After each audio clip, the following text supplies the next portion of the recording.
here we're going to go over your orbit. If you were to click on this, you can go around and look at the object you're working on like that. But there's also a shortcut, which is Shift.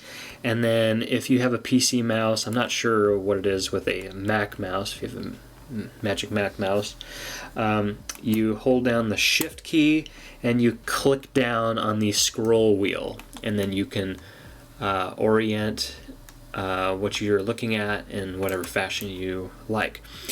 Look at is picking out a specific part of your design that you want to look at specifically. You can click on this and it will, I believe, highlight it. I don't really use it. So you have your pan, which is if you click on it, you just click with your left click. You can move it around.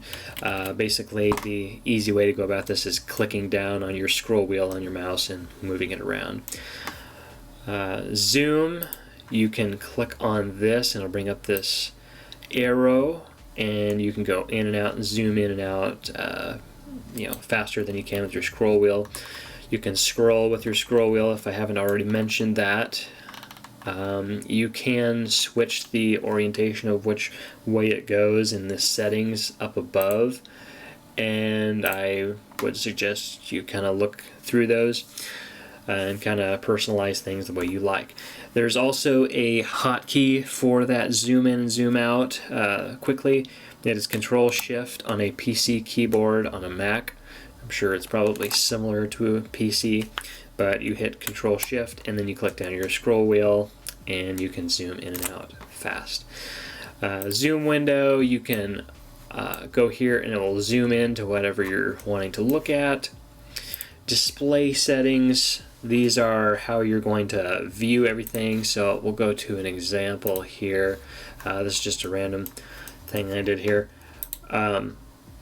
So you can do visual style, whatever way you want to look at this. You can do shaded with hidden edges, shaded with hidden edges, shaded visible edges only.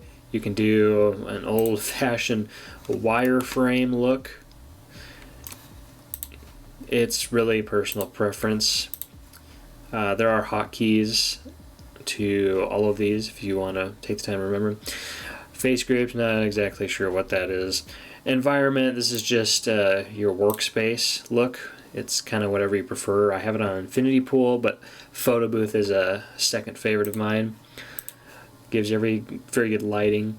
Effects, these are kind of more graphical things. So if you want to get really, good looking display, then you probably turn some of these on to add some extra prettiness to it. Although if you don't have a great graphics card, then I would probably suggest you leave them off. Object visibility, I have all of them on. I'm not exactly sure what these do, but all of them are on mine. Camera, I keep it on orthographic.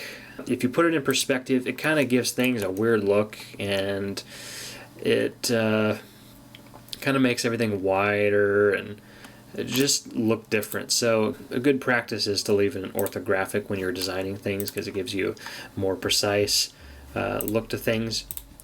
Grids, you can choose, if you want a grid at all. You can use layout grid lock. I'm not exactly sure what that is. You can go to grid settings, lay them out however you want. Snap to grid is a good thing to have on, especially when we're getting into sketching. So I'll give you an example of what a grid snap is. So once you start creating a sketch, let's say we'll do a line. And as you see, this green box that keeps popping up, that's a snap. So it's snapping to all of these grids. So I can move it freely, but it'll lock and snap into this grid. If you turn that off, it's not going to snap to those grids and be precise. So typically I will leave that on. Incremental move, set increments. You can also set the increments of your snap. And actually that might be the grid actually. I'm not exactly sure.